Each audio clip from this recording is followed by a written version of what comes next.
नमस्ते, नमस्कार, जय हिंद, भारत माता की जय, वंदे मातरम। मैं गुरु रामान अदम्य आदित्य गुरुकुल से आज मैंने बताया था 1928 तक की उन घटनाक्रमों की चर्चा मैंने की थी और बताया था कि 1928 में दो बार साइमन कमीशन के आगमन और साइमन कमीशन के आगमन के पश्चात साइमन कमीशन का पुनः लौट जाने के पश्चात भारत सचिव वर्किंग हेड ने भारतीयों को यह चुनौती दिया था कि अगर आपको साइमन कमीशन के द्वारा जो अनुमोदित संविधान है वो पसंद नहीं है तो आप अपना संविधान स्वयं बनाइए। अगर आप अपना संविधान बनाते हैं तो वैसी परिस्थिति में आपको एक बात पर ध्यान रखना होगा कि आपके द्वारा बनाए गए संविधान का किसी भी संप्रदाय या समुदाय के द्वारा उसका विरोध नहीं होना चाहिए। तो इस चुनौती को स्वीकार किया पंडित मोतीलाल नेहरू ने और पंडित मोतीलाल नेहरू ने आपको 1928 में भारतीय नेताओं से संपर्क स्थापित किया और संपर्क स्थापित करके दिल्ली, बम्बई तथा लखनऊ में एक सर्वदलीय सम्मेलन बुलाया गया। मोतीलाल नेहरू और तेज बहादुर सप्रू ने इस सम्मेलन के पास एक रिपोर्ट तैयार की।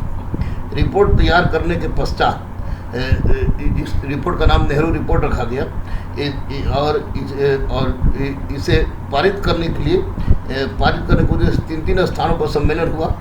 फरवरी 1928 में दिल्ली में, मई 1928 में बम्बई में और अगस्त 1928 को डॉक्टर M.A. अंसारी, मुख्तार अहमद अंसारी की अध्यक्षता में लखनऊ में हुआ और लखनऊ में नेहरू रिपोर्ट को पारित कर दिया गया। पारित करने के उद्देश्य से 9 लोगों की कमेटी बनाई गई। पहला था मोतीलाल नेहरू जो प्रारूप समिति के अध्यक्ष थे। तेज बहादुर सप्रू उदारवादी गुट के थे। M.N. जोशी तुमको श्रमिक दल से थे। सुभाष चंद्र बोस कांग्रेस से थे। उसके बाद M.R. जयकर ये आपको हिंदू महासभा से थे और M.S. अने भी हिंदू महासभा से थे और अली इमाम मुस्लिम लीग से थे। शोएब कुरैशी भी मुस्लिम लीग से थे तथा मंगल सिंह सिख गुट के थे। इन 9 लोगों की समिति ने मोतीलाल नेहरू की अध्यक्षता में 10 अगस्त 1928 को अपनी रिपोर्ट प्रस्तुत की, जिसे नेहरू रिपोर्ट के नाम से जाना जाता है। नेहरू रिपोर्ट के मुख्य प्रावधान थे। पहला, भारत को कनाडा, दक्षिण अफ्रीका, ऑस्ट्रेलिया एवं आयरलैंड के समान भारत को कनाडा,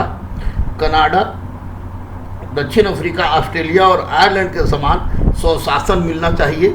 दूसरा था, द्वैध शासन को समाप्त करके प्रांतीय स्वायत्तता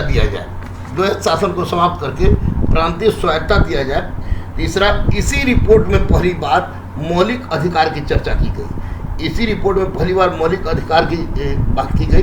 चौथा था, केंद्रीय विधानसभा के निचले सदस्य तथा प्रांतीय सभा के निर्वाचन की बात की गई। उसके बाद था आपको कि आरक्षित स्थानों का निश्चित जनसंख्या के आधार पर चयन किया गया। चयन करने की बात की गई। आरक्षित स्थानों पर निश्चित जनसंख्या के आधार पर चयन करने की बात की गई। नेक्स्ट था, प्रत्येक स्त्री पुरुष को 21 वर्ष की आयु होने पर मताधिकार का अधिकार दिया गया। प्रत्येक स्त्री पुरुष को 21 वर्ष की आयु होने पर मताधिकार का अधिकार दिया गया। नेक्स्ट था, आपको सिंध एवं कर्नाटक को अलग प्रांत का दर्जा देने की बात की गई। सिंध और कर्नाटक को अलग प्रांत की दर्जा देने की बात की गई। उसके बाद था, आपको भाषाई आधार पर प्रांतों के विभाजन की बात की गई। नेक्स्ट, कार्यपालिका को पूर्ण रूप से विधानमंडल के लिए उत्तरदायी माना गया। और उसके बाद था आपको यूनियन बनाने की स्वतंत्रता की बात की गई, यूनियन बनाने की स्वतंत्रता की बात की गई।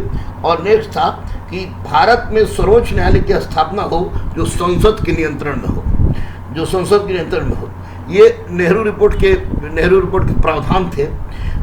मुस्लिम लीग ने मुसलमानों के लिए 1/3 स्थान आरक्षण की बात को लेकर, मुस्लिम लीग ने मुसलमानों के लिए 1/3 स्थान आरक्षण की मांग को लेकर नेहरू रिपोर्ट को अस्वीकार कर दिया। जैसा कि मैंने पहले बताया था कि वायसराय वर्किंग हेड ने स्पष्ट रूप से कहा था कि यदि भारतीय के द्वारा कोई संविधान प्रस्तुत किया जाता है तो अगर उसका किसी भी भारतीय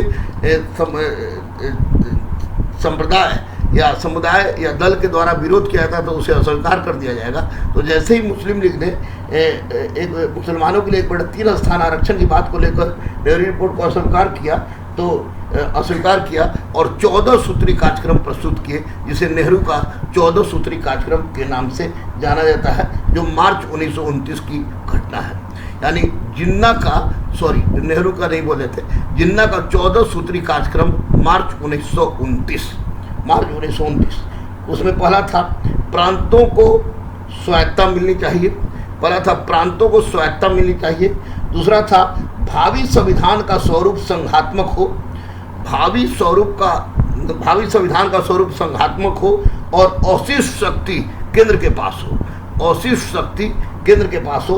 उसके बाद था सभी प्रांत की विधानसभा में अल्पसंख्यक वर्ग को पर्याप्त प्रतिनिधित्व दिया जाए, सभी प्रांत की विधानसभा में अल्पसंख्यक वर्ग को पर्याप्त प्रतिनिधित्व दिया जाए। उसके बाद था केंद्रीय विधानमंडलों में मुसलमानों के लिए 1/3 स्थानों का आरक्षण हो, केंद्रीय विधानमंडल में मुसलमानों के लिए 1/3 स्थानों का आरक्षण हो। उसके बाद था अल्पसंख्यकों हेतु पृथक निर्वाचन प्रणाली के आधार पर प्रतिनिधित्व दिया जाए, अल्पसंख्यकों हेतु पृथक निर्वाचन प्रणाली के आधार पर प्रतिनिधित्व दिया जाए। उसके बाद था किसी भी प्रांत में विभाजन से बंगाल, पंजाब, पश्चिमोत्तर प्रांत में मुस्लिम बहुमत प्रभावित न हो। नेक्स्ट था कि सभी संप्रदाय धार्मिक रूप से स्वतंत्र हैं, सभी संप्रदाय धार्मिक रूप से स्वतंत्र हैं। 8वां था यदि कोई संप्रदाय किसी विधेयक को 3/4 मत से विरोध करती है तो उसे आपको पास नहीं किया जाएगा। नेक्स्ट था सिंध को बम्बई से अलग किया जाए। और उसके बाद था पश्चिमी सीमा प्रांत एवं बलूचिस्तान में सुधार लाया जाए, पश्चिमी सीमा प्रांत और बलूचिस्तान में सुधार लाया जाए। नेक्स्ट था कि सरकारी सेवाओं में मुसलमानों को आरक्षण मिले, सरकारी सेवाओं में मुसलमानों को आरक्षण मिले।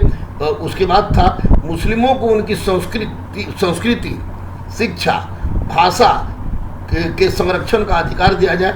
और 13वां था केंद्रीय अथवा प्रांतीय मंत्रिमंडल में कम से कम 1/3 मंत्री मुसलमान होना चाहिए, केंद्रीय अथवा प्रांतीय मंत्रिमंडल में कम से कम 1/3 मंत्री मुसलमान होना चाहिए। 14वां था केंद्रीय विधानमंडल द्वारा भारतीय परिसंघ की इकाई, केंद्रीय विधानमंडल द्वारा भारतीय परिसंघ की इकाई एवं राज्यों के अनुमति के बिना संविधान में संशोधन नहीं होना चाहिए। ये 14 सूत्री कार्यक्रम था जिन्ना का। और जिन्ना के इस 14 सूत्री कार्यक्रम के आने के परिणाम स्वरूप इसको आपको नेहरू रिपोर्ट को अस्वीकार कर दिया गया। और नेहरू रिपोर्ट को अस्वीकार कर देने के पश्चात अब भारतीयों के समक्ष एक नए आंदोलन की रूपरेखा प्रस्तुत करने के अतिरिक्त कोई दूसरा चीज़ नहीं बचा। तो इसी क्रम में शुरू हुआ आपको सविनय अवज्ञा आंदोलन। तो साइमन कमीशन की असफलता आपको याद रखिएगा। साइमन कमीशन की असफलता, नेहरू रिपोर्ट को अस्वीकार कर दिया जाना, जवाहरलाल नेहरू के द्वारा लाहौर अधिवेशन में पूर्ण स्वराज की मांग मानना तथा महात्मा गांधी के द्वारा अपनी पत्रिका यंग इंडिया में वायसराय इरविन से 11 सूत्री मांग को प्रस्तुत करना और इरविन के द्वारा इसे अस्वीकार कर देना। इसी कारणवश 16 फरवरी 1930 में साबरमती आश्रम में महात्मा गांधी के द्वारा एक बैठक का आयोजन किया गया। इस बैठक में सविनय अवज्ञा आंदोलन से संबंधित इस बैठक में सविनय अवज्ञा आंदोलन से संबंधित प्रस्ताव पारित किए गए। इस बैठक के पश्चात 12 मार्च 1930 को गांधी जी ने अपने 78 सहयोगियों के साथ साबरमती से दांडी की यात्रा प्रारंभ की। 5 अप्रैल को वे दांडी पहुंचे तथा 6 अप्रैल को एक मुट्ठी नमक बनाकर उन्होंने सविनय अवज्ञा आंदोलन की शुरुआत की, सविनय अवज्ञा आंदोलन की प्रारंभ की। कुल 24 दिनों में महात्मा गांधी ने 385 किलोमीटर की यात्रा तय की गई। गांधी जी की इस यात्रा की तुलना सुभाष चंद्र बोस ने नेपोलियन के पेरिस मार्च तथा मुसोलिनी के रोम मार्च से की है। सविनय अवज्ञा आंदोलन के तहत नमक कानून तथा अन्य कानून का उल्लंघन करना था। सविनय अवज्ञा आंदोलन के तहत नमक कानून तथा अन्य कानून का उल्लंघन करना था। सरकारी नौकरी से त्यागपत्र देनी थी। व्यापक हड़ताल एवं प्रदर्शनों को आयोजित किया गया।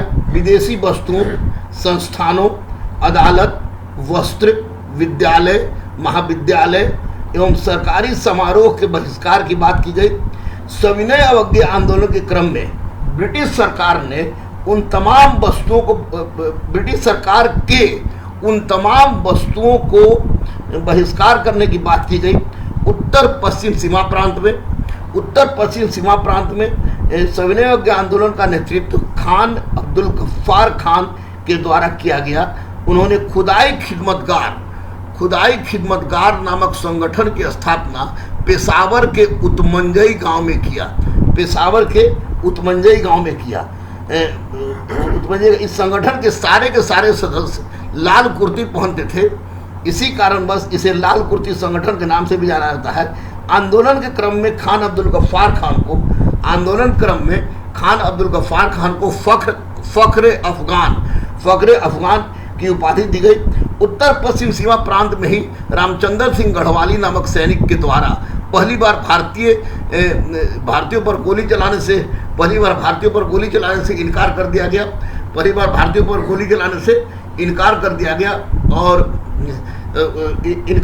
गया।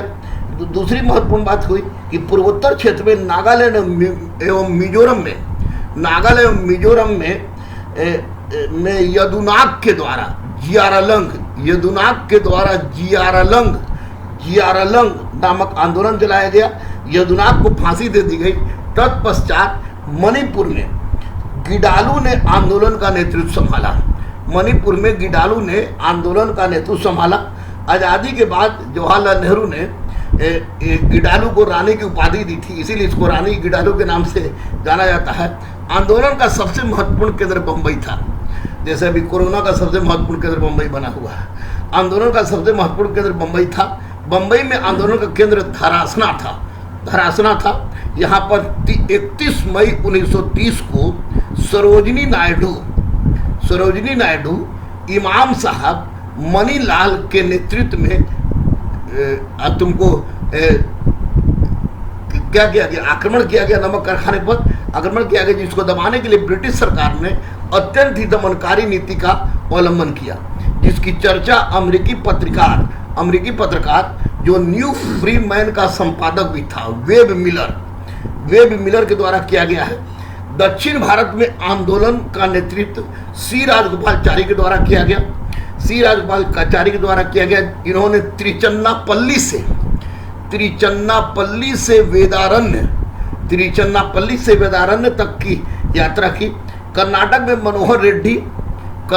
मनोहर रेड्डी तथा उड़ीसा में गोपी बंधु चौधरी ने आंदोलन का नेतृत्व किया। बिहार में कर न देने का आंदोलन चलाया गया। भागलपुर के बिहपुर में राजेंद्र प्रसाद की अध्यक्षता में कांग्रेस कार्य सम्मेलन को अंग्रेजों ने जबरदस्ती दबा दिया। मध्य प्रांत में मनु गौंड एवं चैतु कोयकू के नेतृत्व में वन वन नियम के विरुद्ध आंदोलन चला। इंदिरा गांधी के द्वारा बच्चों की मंजरी सेना, जिसको बानर सेना भी कहा जाता है, का गठन किया गया। पूर्वी भारत में चौकीदारी कर के विरुद्ध आंदोलन चला। पूर्वी भारत में चौकीदारी कर के विरुद्ध आंदोलन चला। अंततः 9 जुलाई 1930 को वायसराय इरविन ने समझौतावादी रुख अपनाया तथा गोलमेज सम्मेलन के सुझाव दिए। परिणाम स्वरूप 3 गोलमेज सम्मेलन आयोजित किए गए। 3 गोलमेज सम्मेलन आयोजित किए गए। प्रथम गोलमेज सम्मेलन 12 नवंबर 1930 से 19 नवंबर 1930, 12 नवंबर 1930 से 19 नवंबर 1930। स्थान सेंट जेम्स पैलेस लंदन। स्थान सेंट जेम्स पैलेस लंदन। उद्घाटनकर्ता जॉर्ज पंचम। प्रधानमंत्री रैमजे मैकडोनाल्ड। प्रधानमंत्री था रैमजे मैकडोनाल्ड। उद्देश्य था साइमन कमीशन का विश्लेषण करना। इसमें कांग्रेस के किसी सदस्य ने भाग नहीं लिया। हिंदू महासभा की ओर से जयकर ने भाग लिया। जयकर तथा बीएस मुंजे ने भाग लिया। उदारवादी दल की ओर से सीवाई चिंतामणि, तेज बहादुर सप्रू एवं श्रीनिवास शास्त्री के द्वारा भाग लिया गया। मुस्लिम लीग की ओर से आगा खान, मोहम्मद शफी तथा मोहम्मद अली जिन्ना ने भाग लिया। सिख की ओर से सरदार संपूर्ण सिंह तथा दलित वर्ग की ओर से बाबा साहब भीमराव अंबेडकर ने भाग लिया।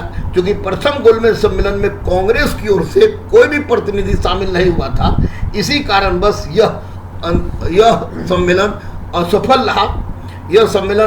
रहा। परिणाम स्वरूप तेज बहादुर सप्रू, जयकर को महात्मा गांधी से समझौता के लिए भेजा गया।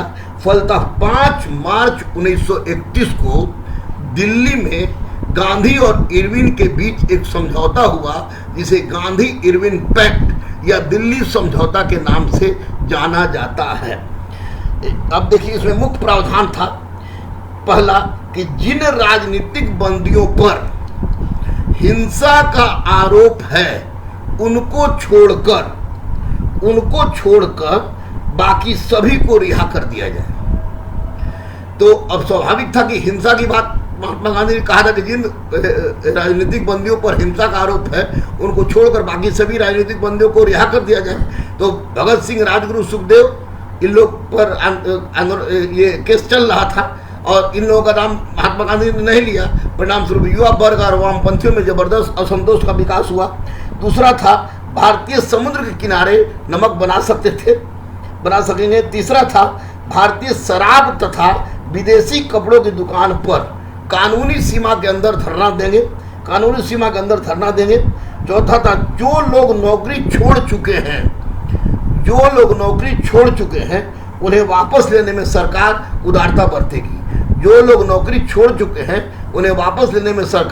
उदारता बरतेगी।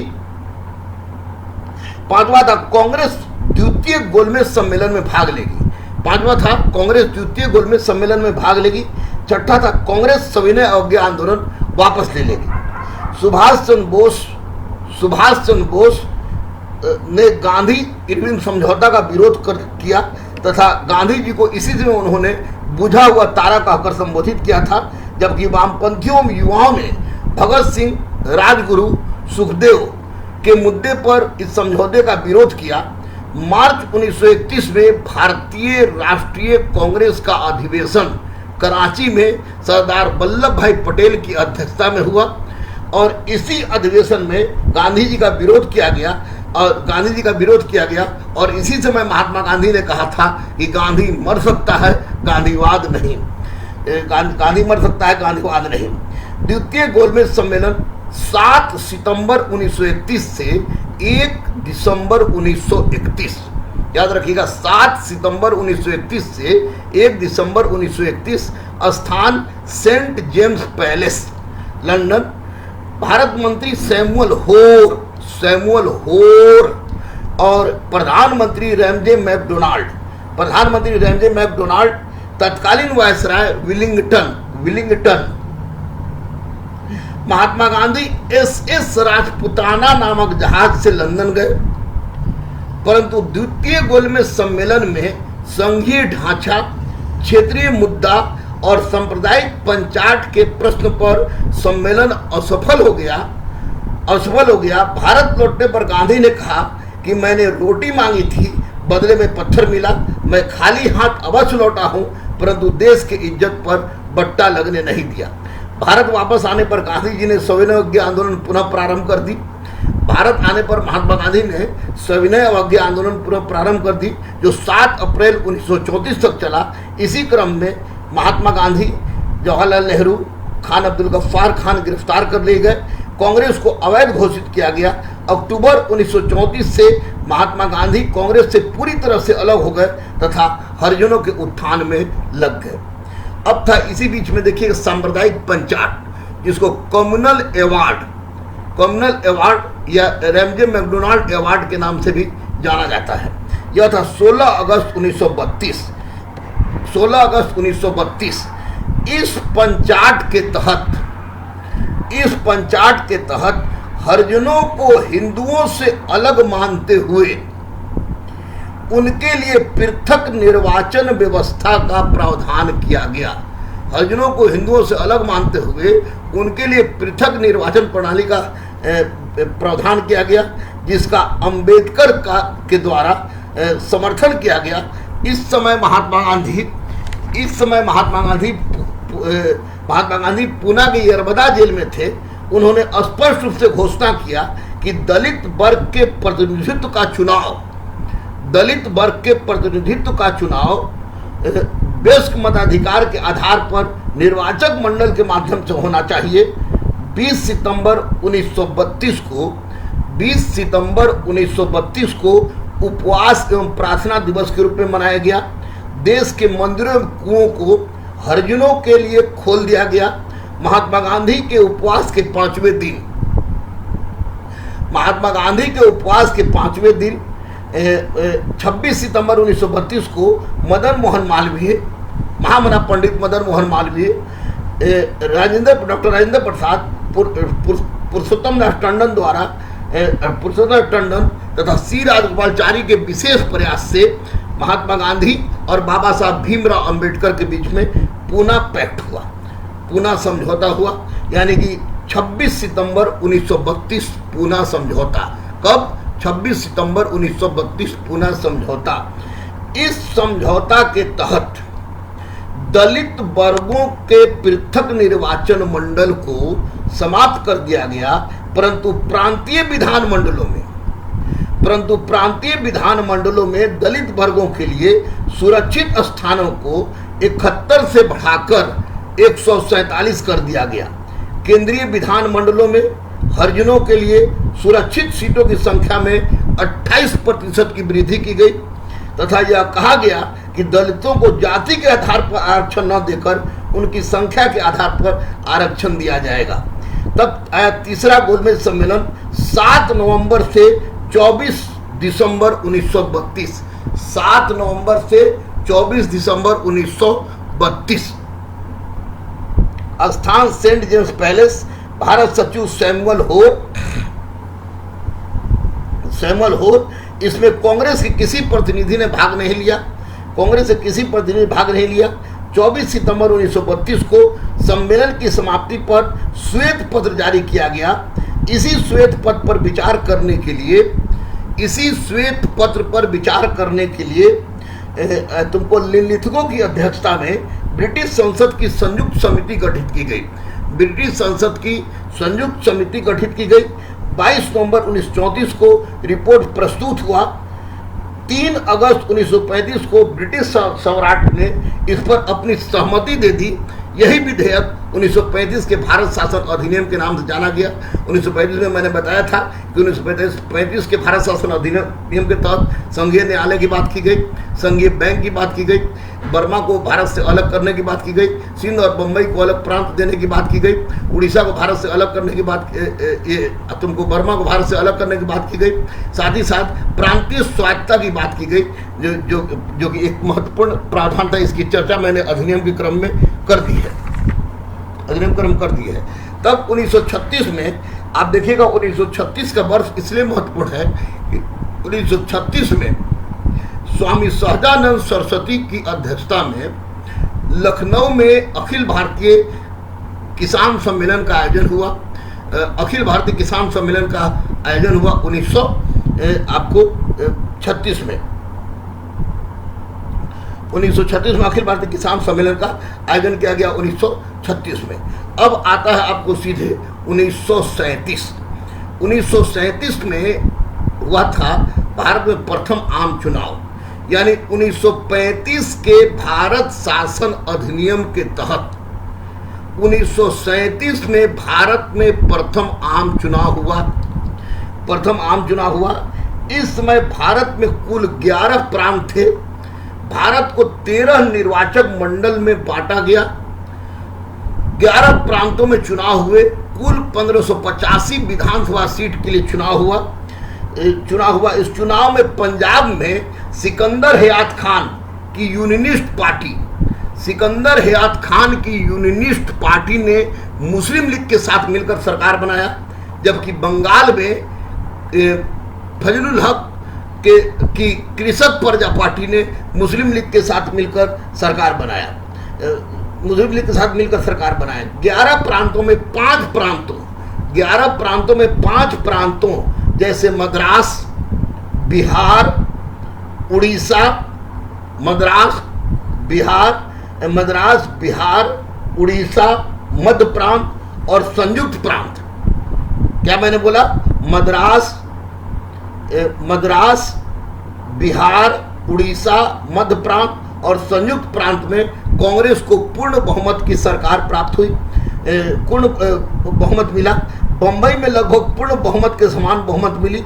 आगे चलकर असम तथा उत्तर पश्चिम सीमा प्रांत में भी कांग्रेस की सरकार बनी। इसका मतलब कि कांग्रेस शुरू में 6, फिर 5 में पूर्ण बहुमत, बंबई में पूर्ण बहुमत के समान बहुमत, और फिर आगे चलकर असम और उत्तर पश्चिम सीमा प्रांत मिल जाने से कांग्रेस ने 8 प्रांतों में सरकार बनाई। मद्रास के प्रीमियर सी राजगोपालाचारी बने। प्रीमियर, मुख्यमंत्री और प्रधानमंत्री तीनों एक ही कहा जाता था। मद्रास के प्रीमियर सी राजगोपालाचारी बने। बिहार में मोहम्मद यूनुस को बुलाया गया। उनके इनकार कर देने पर राज्यपाल ने श्री कृष्ण सिंह को मुख्यमंत्री बनाया। संयुक्त प्रांत में गोविंद बल्लभ पंत, बंबई में बीजी खरे, असम में अली खान, उत्तर पश्चिम सीमा प्रांत में खान अब्दुल गफ्फार खान, सिंध में अल्लाह बख्श, बंगाल में फजलुल हक, पंजाब में सिकंदर हयात खान प्रीमियर, मुख्यमंत्री या प्रधानमंत्री बने, तीनों एक ही चीज हुआ। पंजाब में सिकंदर हयात खान प्रीमियर बने। मंत्रियों का वेतन 500 रुपया निर्धारित किया गया। इसी बीच दूसरा विश्व युद्ध प्रारंभ हो गया, जो 1939 से 45 तक प्रारंभ हो गया, तथा वायसराय लिथगो ने बिना कांग्रेस के अनुमति के भारत को युद्ध में शामिल मान लिया। फलस्वरूप आपको अक्टूबर 1939 को 20 अक्टूबर 1939 को 8 प्रांत के कांग्रेस मंत्रिमंडल ने त्याग पत्र दे दिया। कुल 28 माह सरकार चली।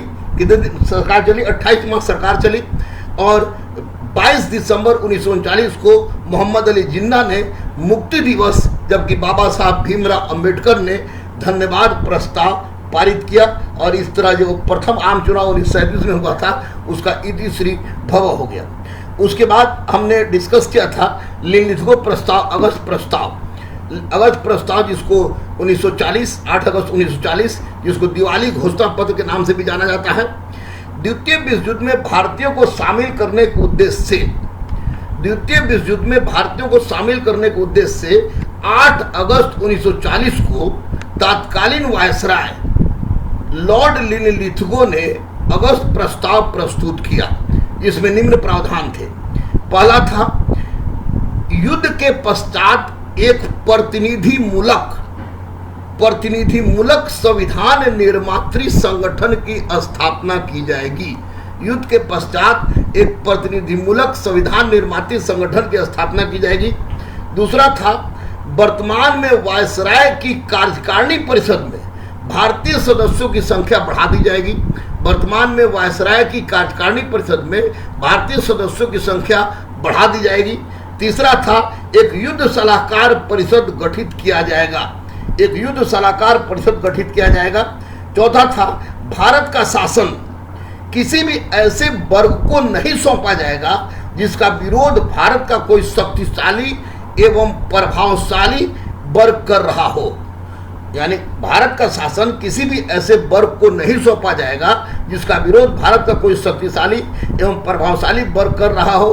भारतीय राष्ट्रीय कांग्रेस ने अगस्त प्रस्ताव को ठुकरा दिया। मुस्लिम लीग ने विभाजन से कम किसी भी बात पर सहमति से इनकार कर दिया। जवाहरलाल नेहरू ने अगस्त प्रस्ताव को ठुकराते हुए स्पष्ट रूप से कहा कि यह दरवाजे पर जंग लगी कील से के समान है।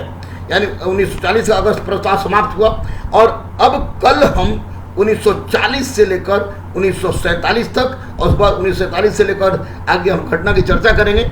अधिनियम, क्रांतिकारी आंदोलन, वामपंथी आंदोलन, किसान आंदोलन, जनजातीय आंदोलन, फैक्ट्री अधिनियम, उसके बाद आपको देसी रियासत से संबंधित संपूर्ण गतिविधियों की चर्चा मैंने कर दी है।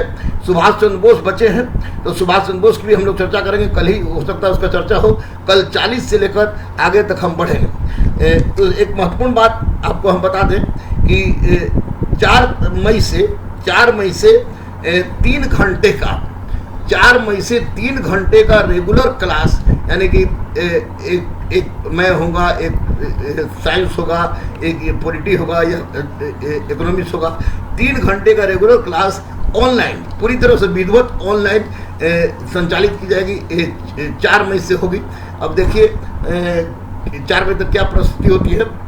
4 मई तक क्या परिस्थिति होती है, ये सबसे महत्वपूर्ण परिस्थिति ये है कि देश इस भयावह संकट से गुजर रहा है। इस भयावह संकट के समय में हम लोग को अपने मानसिक दबाव तो सब पर है, स्वाभाविक है, चाहे अरबपति हो, खरबपति हो, करोड़पति हो, लखपति हो, दिहाड़ी मजदूर हो, जो भी हो, सब पर एक मानसिक दबाव है।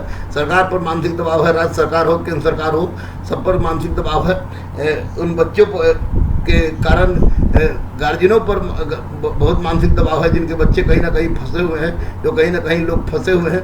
निश्चित रूप से इस भयावह संकट की घड़ी में हम लोग भगवान से प्रार्थना करें और भगवान से प्रार्थना करने के साथ साथ एक बात पर जरूर ध्यान दें कि चूंकि अभी तक वैक्सीन का खोज नहीं हुआ है और अभी कोरोना मुक्त भारत का क्षेत्र हुआ भी नहीं है पूरी तरह से, लेकिन धीरे धीरे सुधार हो जाएगा, ये पूर्ण विश्वास है कि संकट आता ही है जाने के लिए। तो ये संकट आया है, जाएगा, आज न कल संकट जाएगा। प्रकृति ने अपना रूप दिखाया है, बहुत सारे चीज़ सुधरे हैं तो बहुत सारे चीज़ बिगड़े भी हैं। प्रकृति के साथ छेड़छाड़ करने का नतीजा इंसान को जो मिला है, अगर इंसान अभी भी न सुधरा और हिंदू, मुस्लिम, सिख, ईसाई, बैकवर्ड, फॉरवर्ड, SC, ST में उलझा रहा तो निश्चित रूप से एक दिन ऐसा आएगा कि सब कुछ समाप्त हो जाएगा। तो मेरे दोस्तों, एक शिक्षक होने के नाते बहुत सारे लोग मेरी बात की आलोचना भी करते हैं कि तरह तरह की बात करते हैं, ये करते हैं, वो करते हैं। तो मैं जो कहता हूँ वो करता हूँ और जो करता हूँ वही कहता हूँ। इस बात को आप लोग मानिएगा। बहुत सारे बच्चे अपने दिमाग से मत सोच के अपनी हृदय के आंतरिक गहराई से सोचिएगा कि मैं क्या कहता हूँ और क्या करता हूँ और क्या कर रहा हूँ और किस तरह की व्यवस्था से चल रहा हूँ और किस व्यवस्था में आपको जीने की सलाह देता हूँ और कैसे भारत के रक्षा की बात करता हूँ। तो यहाँ पर हिंदू, मुस्लिम, सिख, ईसाई, बैकवर्ड, फॉरवर्ड, SC, ST जैसी बात को त्याग के मानवता की बात कीजिए। हालांकि प्रकृति ने दिखा दिया कि मानवता जो हमारा सबसे बड़ा लक्षण है, उसी मानवता की सेवा करने में हम आज पूरी तरह से अलग होकर सेवा कर पा रहे हैं। यानी कि मानव से दूर भाग रहा है, यानी सट नहीं रहा है कि पता नहीं किसमें क्या है। तो ये कोरोना रूपी भयावहता समाप्त हो जाएगी। सोशल डिस्टेंस बनाना हमारी मजबूरी भी है, नियति की मांग भी है, प्रकृति की मांग भी है। सोशल डिस्टेंस को बनाए रखिए। आपको यकीन नहीं होगा, आज 35वां दिन हुआ और 35 दिन में सिर्फ एक दिन गाड़ी पर बैठ के मेरा बच्चा है सब इंस्पेक्टर साकेत और यहाँ से इसको सेंट माइकल स्कूल में अपनी बेटी और बेटा के लिए किताब लाने गए थे। उसके अतिरिक्त मैं घर से बाहर, दरवाजा से बाहर भी नहीं निकला हूँ। मेरी मूछ भी बढ़ गई है, देखिए अजीब टाइप की मूछ हो गई है, मूछ बढ़ गई, दाढ़ी भी बढ़ गई है, अजीब टाइप की परिस्थिति हो गई। लेकिन इसके बावजूद भी हम जान रहे हैं कि तूफान तो आई है, तूफान तो आना है, आकर चले जाना है, संकट है दो पल का, इसको चले जाना है। याद रखिएगा कि संकट है, 2 पल का संकट है। याद रखिएगा, धैर्य रखिएगा, हिम्मत से काम लीजिएगा, क्योंकि जब भी मुसीबत आई है तो इसके पीछे एक बात याद जरूर रखिएगा कि उस मुसीबत अपने साथ साथ निराकरण लेकर भी आती है, और हम इस निराकरण को, हम लोग इसका निराकरण करेंगे। सरकार बेचारी क्या करे, सर पुलिस भगाती है, लड़के भागते हैं, बच्चे भागते हैं, फिर चले आते हैं रोड पर, जैसे लगता है कि मेला लगा हुआ है। वो जी प्रदर्शनी देख रहे हैं, प्रदर्शनी देख रहे हैं, social distance social distance social distance कर रहे हैं, प्रदर्शनी देख रहे हैं। तो ये सब मजाक करना छोड़िए, और देश की रक्षा सुरक्षा संरक्षा की बात है, और हम लोग ही अगर इसकी रक्षा नहीं करेंगे तो फिर रक्षा कौन करेगा। आज तो बड़ी शुभ समाचार, हम सुबह सुबह उठे तो देखे कि जो भी तबलीगी जमात से जुड़े हुए लोग थे, वो जो जिनका ये संक्रमण मुक्त हो गए थे, उन्होंने प्लाज्मा दिया। तब हम बोला कि सच में ये भारत हिंदू मुस्लिम सिख ईसाई का एक अद्भुत संगम है, और इसी से देश सुधरेगा। हिंदू मुस्लिम पर, मुस्लिम हिंदू पर दोषारोपण करके देश सुधार दे, किसी के बस की बात नहीं है। ना ऐसा हुआ है, ना ऐसा होगा। जब देश सुधरेगा तो सुधरने का एकमात्र रास्ता है, और वह है आपसी एकजुटता, पागलपन के हद तक एकजुटता, और देश के प्रति पागलपन, जुनून। भारत माता की जय, वंदे मातरम, और इनकलाब जिंदाबाद केवल चिल्ला देने मात्र से देश महान बन जाएगा, ऐसी बात नहीं है। हर के रग रग में, खून में, ज्ञानेंद्रियों के अंदर में इस देश के प्रति मोहब्बत लानी होगी। और मोहब्बत लाने के लिए जो सबसे बड़ी चीज है, अरे करो ना जाति की बात शादी में करो, चुनाव में करते हो करो, लेकिन ये जाति की बात उस समय क्यों हो रही है, जाति और धर्म की बात, जब देश संकट से गुजर रहा है और कोरोना पूछ के नहीं आ रहा कि भाई क्या नाम है, तो मुकेश ना हट हम मियाँ खोज रहे हैं, क्या नाम है, तो अब्दुल तो ना हट हम हिंदू खोज रहे हैं। ये जब पूछ के नहीं आ रहा है, किसी को पकड़ रहा है, ना जाति पूछ रहा है, ना धर्म पूछ रहा है, ना रंग पूछ रहा है, ना देश पूछ रहा है, ना क्षेत्र पूछ रहा है, ना भौगोलिक परिवेश पूछ रहा है, तो ऐसी परिस्थिति में यह एक त्रासदी है, महामारी है। और इस महामारी में हमारा एकजुट होना और सोशल डिस्टेंस का जो प्रधानमंत्री का है कि कम से कम 1 मीटर की दूरी, 2 गज की दूरी को मान्य बनाने की बात जो अभी की जा रही है वो होगी। 3 तारीख को कुछ ना कुछ फैसला आएगा, धीरे धीरे फैसला आएगा, लेकिन फैसला वही फैसला सिरधार्य है जो फैसला देश के हित में हो। अगर 10 दिन, 15 दिन, 20 दिन, 25 दिन, 1 महीना लॉकडाउन रहने से देश से की समस्या का अंत हो जाएगा, तो उस फैसला को हम लोग सिरधार्य करेंगे, स्वीकार करेंगे, सोशल डिस्टेंस का पालन करेंगे, मनुष्यता का परिचय देंगे, और सर सफाई पर ध्यान देंगे। हाथ धोने की बार बार बात की जा रही है, हाथ धोएंगे, और किसी भी तरह से धर्म की बात न करके देश की बात करेंगे। और रही बात आपके पढ़ाई की, तो स्वाभाविक है सबकी स्थिति खराब है। देखिए हम पागल टाइप के हो गए हैं, तो सबकी स्थिति खराब है। तो उस स्थिति में हम लोग 4 तारीख से विधिवत जो क्लासेज होता है, आपको विधिवत क्लास आपको होता है, ऑनलाइन जो विधिवत क्लास हो रहा है, उस विधिवत क्लास 4 तारीख से हम लोग शुरू करने जा रहे हैं। किसी भी हालत में करेंगे, उसके लिए आप लोग तैयार रहिएगा।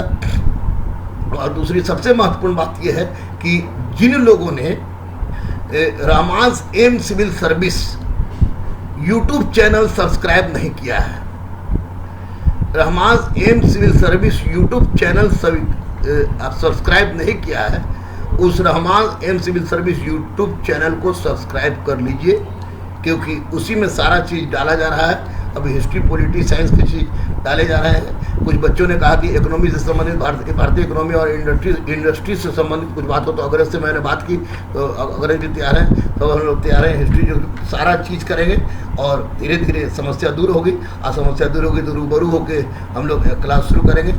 संकट के दिन आए हो रहे, संकट के दिन आए हो रहे के बाद संकट के दिन गए हो रहे, संकट के दिन गए हो रहे वाली बात होगी, और हम लोग जीत जाएंगे, हम जीत जाएंगे हम। तो अगर संग है, जिंदगी हर कदम एक नई जंग है, जिंदगी हर कदम एक नई जंग है के आधार पर हम इस जीत को बढ़ाने का प्रयास, जीत को लाने का प्रयास करें और कोशिश करें कि हम लोग जीते, और जीतेंगे, जीतेंगे, जरूर जीतेंगे अगर हम लोग एक होकर, भारतीय होकर सोचेंगे, तब देश को सोचेंगे। ये गलती चाइना की है, अमेरिका की है, इस पर विश्लेषण करने की आवश्यकता नहीं है, क्योंकि संकट आ गई है तो अब पहले हम लोग संकट से निराकरण करें, क्योंकि युद्ध के मैदान में अगर तलवार टूट जाए तो नई तलवार नहीं ढूंढनी चाहिए, उसी पुराने तलवार से लड़ने का प्रयास करनी चाहिए। तो आप तमाम लोगों से, मेरे जो छात्र छात्रा हैं वो, मेरे दोस्त हैं वो, जो मेरे जानने वाले जो है जिन्होंने मुझे देखा है, जिस बात हुई है, अगर उनको अच्छा लगे इस बात को याद रखिएगा कि किसी भी परिस्थिति में हम लोग सोशल डिस्टेंस का पालन करें और कोऑपरेट करें पुलिस वालों की, कोऑपरेट करें नर्स की, कोऑपरेट करें वार्ड बॉयज की, कोऑपरेट करें डॉक्टर्स की। वास्तव में ये भगवान के देवदूत के रूप में कार्य कर रहे हैं, देवदूत के रूप में कार्य करें। आप जब मोहल्ला में, किसी मोहल्ला में पता चलता है कि कोई संक्रमण युक्त व्यक्ति मिल गया, कोरोना संक्रमित मिल गया, तो मोहल्ला को सील कर दिया जाता है। आप सोचिए कि वह डॉक्टर, नर्स, वार्ड बॉय संक्रमित व्यक्ति को पकड़ के उसका इलाज कर रहे हैं, क्या भगवान से कम नहीं है वो पुलिस वाले का बाल बच्चा नहीं है? वो पुलिस वाले जो दिन भर सुबह से लेके रात तक दिन भर आपको चौराहा पकड़ा है, उनके बाल बच्चे नहीं हैं? उनकी पत्नी नहीं है? उनके ऊपर कोई रिस्पॉन्सिबिलिटी नहीं है? क्या वो पुलिस के आदमी हो गए तो उन पर सब कुछ खत्म हो गया? देखिए बेचारे पुलिस वाले मुंबई में शहीद हो गए, कहा गया कि 55 साल से अधिक उम्र वाले पुलिस वाले जो हैं उनको छुट्टी दे दिया गया। तो कम से कम तरस भी खाइए तमाम उन लोगों पर, और देश की रक्षा के लिए आगे आइए, आगे आइए।